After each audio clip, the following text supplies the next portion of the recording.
سر بتائیے گا اس واقعے کی آپ کے پاس کیا ڈیٹیل پہنچی ہیں؟ بڑا کنسرننگ ہے، یہ ہوا کیا محرکات تھے اور کیا اب سیکیورٹی مزید بیف اپ کی جائے گی، الرٹ کی جائے گی؟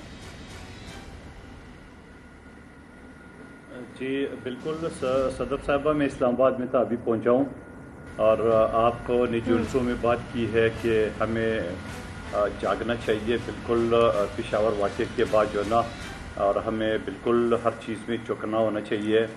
اور پھر آپ نے کسی کی جو وائس میسج سنایا تھا، ڈی آئی جی صاحب تھے یا جو بھی تھے، کہ انہوں نے کہا کہ 1 مہینے سے زیادہ جو ہے نا وہ ریکی ہو رہی تھی. تو اگر 1 مہینے سے زیادہ ریکی ہو رہی تھی تو ریکی کا مطلب یہ ہوتا ہے کہ لوگ باقاعدہ واچ کر رہے تھے کہ کون کس وقت آ رہا ہے، کہاں پہ آ رہا ہے، کس طرف جا رہا ہے، کہاں جا رہا ہے. تو اس کا مطلب یہ ہے کہ یہ ساری چیزیں فوٹیج میں ان کے پاس آئی ہوگی جب اس نے 1 مہینہ بولا. تو میں سمجھ رہا ہوں کہ اب یہ تھوڑی سی الارمنگ سچویشن ہے کہ جب 1 مہینے سے وہ ریکی ہو رہی تھی اور لوگ آس پاس گھوم رہے تھے اور آپ کو واچ کر رہے تھے، سسٹم کو دیکھ رہے تھے، تو اس وقت انہوں نے کوئی اقدامات کیوں نہیں اٹھایا ہے. تو میں یہ سمجھ رہا ہوں کہ اللہ کا شکر ہے کہ نقصان تو وہ ہے، مگر جو بھیانک نقصان کی طرف جو ایک عملہ تھا اور اس سے محفوظ ہو گئے. اور میں پھر سے کہتا ہوں کہ یہی ہماری رینجرز ہے، یہی ہماری پولیس ہے. لاکھ اختلافات کے باوجود، لاکھ تنقید کے باوجود، پھر بھی انہی لوگوں نے شہادتیں جو ہے نا وہ لینی ہے اور پاکستانی عوام کو محفوظ بنانا ہے. تو میں یہ سمجھ رہا ہوں کہ مزید جاگنے کی ضرورت ہے.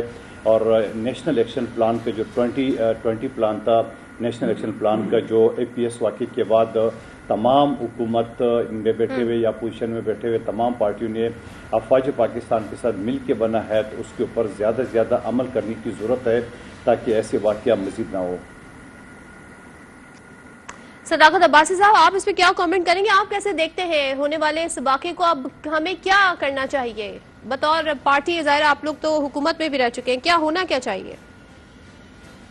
صدر صاحبہ، سب سے پہلے تو اس واقعے کی پرزور الفاظ میں مذمت کرتا ہوں، اور جن جوانوں نے اپنی جانوں پہ کھیل کے اس واقعے کو اور اس حادثے کو بچایا، ان کے درجات کی بلندی کی دعا بھی کروں گا، اور ان کے اہل خانہ کے ساتھ اظہار ہمدردی، اظہار افسوس. اور یہ تو ساری باتیں وہ ہیں جو ہم ہر دفعہ کرتے ہیں. ہمارے لوگ چلے جاتے ہیں اور پھر ہم وہی دوبارہ روٹین ورک ہے. میں سمجھتا ہوں کہ حکومت کے نمائندے کو یہ بتانا چاہیے کہ ہمارے ادارے کیا کر رہے ہیں. کیا آپ کا فوکس لوگوں کی زندگیاں ہے، یا آپ کی جو ادارے ہیں سیکیورٹی کے وہ آپ کے VIPs کو پروٹوکول دے رہے ہیں؟ آپ عمران خان پہ پرچے کر رہے ہیں، آپ کی سیکیورٹی فلیگ مارچز کر رہے ہیں، انہوں نے پولیس والوں نے سیاسی کارکنوں کو پکڑنا ہے، آپ اس وقت آڈیوز ویڈیوز ریکارڈ کر رہے ہیں.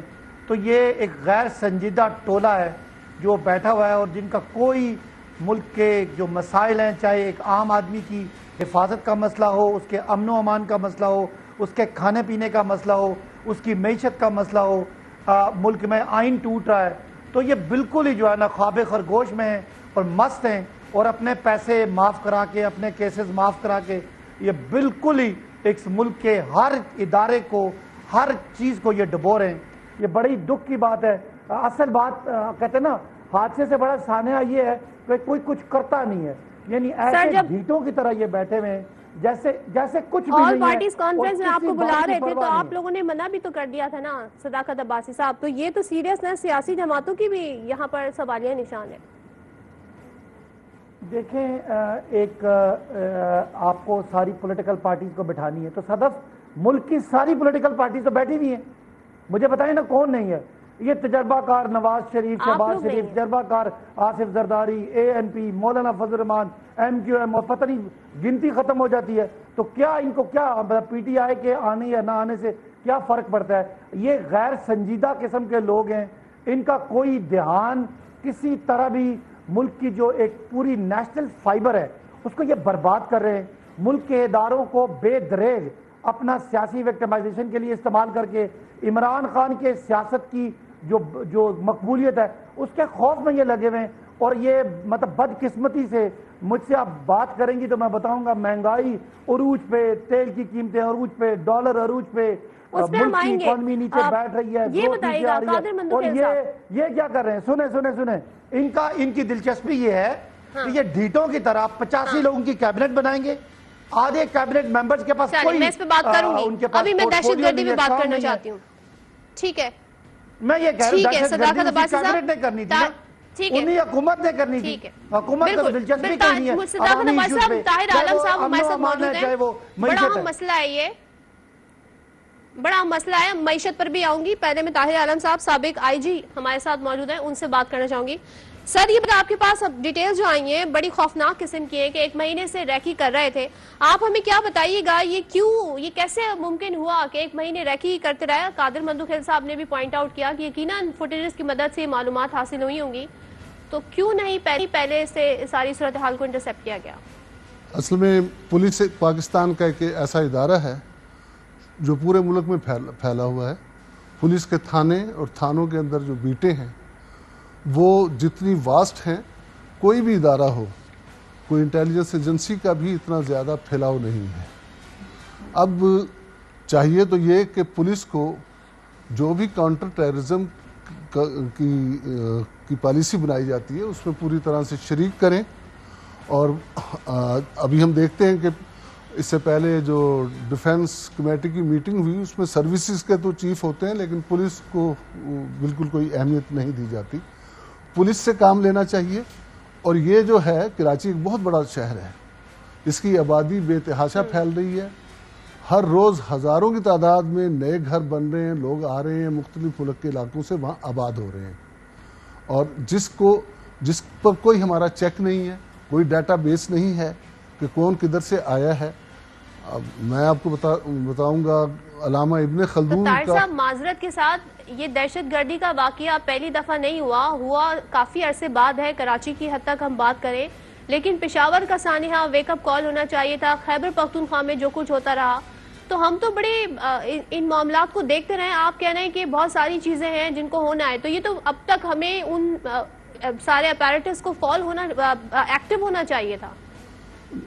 ٹیررزم کو اگر ہم نے ختم کرنا ہے تو اس کے لیے کوئی شارٹ ٹرم پالیسی جو ہے وہ بھی اتنی جلدی نہیں بنائی جا سکتی. اس کے لیے ہمیں شارٹ ٹرم اور لانگ ٹرم دونوں لائن پر کام کرنا ہوگا. ہم جب اس قسم کے واقعات ہوتے ہیں تو ہم اپنی آرم فورسز کے ذریعے سے آپریشن کرتے ہیں اور اس سے ہم ختم کرتے ہیں یا ان کو وقتی طور پر دبا دیتے ہیں. اب یہ جو ٹیررزم کی ویو آئی ہے اس کے متعلق ہمیں اسی وقت سے تیاری کر لینی چاہیے تھی جب افغانستان سے امریکہ جو ہے ابرپٹلی بھاگا اور وہاں طالبان نے قبضہ کر لیا. اور پھر خاص طور پر جب ہم دیکھتے ہیں کہ امین الظواہری جو ہے وہ ایک ڈرون اٹیک میں امریکن مارتے ہیں اور افغانستان گورنمنٹ اس کا بلیم پاکستان پر دیتی ہے کہ پاکستان نے اس کی مدد کی ہے. تو ہمیں سمجھ لینا چاہیے تھا کہ اب پاکستان میں ٹیررزم کی وبا پھیلے گی. اور یہ واقعہ غالباً اگست ستمبر پچھلے سال کا ہے. اور اس کے بعد کیا اسٹیپ لیے گئے طاہر صاحب؟ اور پھر نیکٹا نیشنل ایکشن پلان میں نیکٹا کو فعال کرنے کی بات کی گئی تھی، اس کا اب کیا اسٹیٹس ہے؟ دیکھیں نیکٹا جیسا کمزور ادارہ کوئی نہیں ہے. حالانکہ یہ ایکٹ آف پارلیمنٹ کے ذریعے 2013 میں معرض وجود میں آیا ہے. اس کو پہلے وزیر اعظم کے ڈائریکٹ ماتحت کیا گیا تھا، بعد میں منسٹری آف انٹیریئر کے ماتحت کر دیا گیا ہے.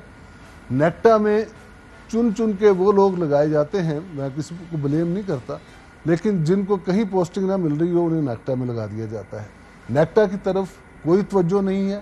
نیکٹا کے پاس کوئی ایسی پاورز نہیں ہے کہ وہ صوبائی اور جو صوبائی حکومتوں کے جو ہیں پولیس یا جو انٹیلیجنس ایجنسیز ہیں ان سے کام لے سکیں اور یا ان سے کوارڈینیشن صحیح طرح سے کر سکیں.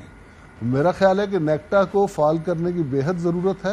اور اس کے ساتھ ساتھ آپ نے کراچی کی بات کہی، میں آپ کو کہنا چاہ رہا ہوں کہ کراچی کی آبادی جو ہے بے انتہا بڑھ گئی ہے. اس کی نگرانی کے لیے ایک اسپیشل انٹیلیجنس نیٹ ورک ہونا چاہیے.